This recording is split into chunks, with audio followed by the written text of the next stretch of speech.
আজ ভোরেই থরথর করে কেঁপে উঠল মাটি। ভয়াবহ ভূমিকম্পে কেঁপে উঠল একাধিক এলাকা। বিভিন্ন এলাকায় বিশাল ফাটল। চলছে জোর কদমে উদ্ধার কাজ। তবে ভয়াবহ এই ভূমিকম্পটি কখন ঘটেছে, কোথায় ঘটেছে, এই ভূমিকম্পের ফলে কতজন আহত ও কতজন নিহত হয়েছেন, কি জানা যাচ্ছে এই মুহূর্তে জানতে পারবেন বিস্তারিত ভিডিওতে। তাই অবশ্যই ভিডিওটি শেষ পর্যন্ত দেখবেন। এবং আপনি আপনার জেলার নতুন কোনো খবর জানতে ভিডিওর কমেন্ট বক্সে কমেন্ট করুন আপনার জেলার নাম। আপনার জেলার নতুন কোনো খবর বেরিয়ে এলে আমরা আপনাকে জানিয়ে দেব। একটা ছোট্ট অনুরোধ আপনার কাছে, ভিডিওটিতে একটি লাইক করবেন এবং আপনি এই চ্যানেলটিতে নতুন হলে চ্যানেলটিকে সাবস্ক্রাইব করে পাশের বেল বাটনটি বাজিয়ে দেবেন পরবর্তী খবরগুলো সবার আগে দেখার জন্য। সোমবার ভোরে পরপর দুটি দেশে ভূমিকম্প অনুভূত হয়েছে।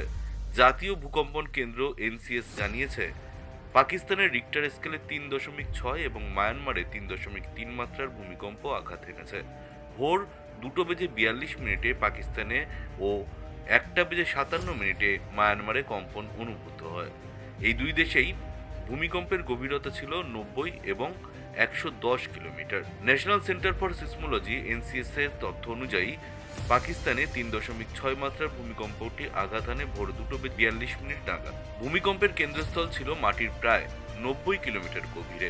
উল্লেখযোগ্যভাবে এর আগে 1 নভেম্বরেও পাকিস্তানে একই মাত্রার ভূমিকম্প রেকর্ড করা হয়েছিল।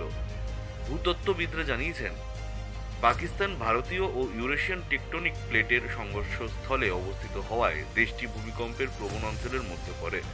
বেলুচিস্তান, খাইবার পাখতুনখোয়া এবং গিলগিট বালতিস্তান ইউরেশিয়ান প্লেটের প্রান্তে এবং সিন্ধু ও পাঞ্জাব ভারতীয় প্লেটের প্রান্তে অবস্থিত। ফলে এই অঞ্চলে নিয়মিতভাবে মৃদু থেকে মাঝারি মাত্রার কম্পন অনুভূত হয়। একই দিনে ভোর 1:57 মায়ানমারে রিক্টার স্কেলে 3.3 মাত্রার ভূমিকম্প আঘাত হানে।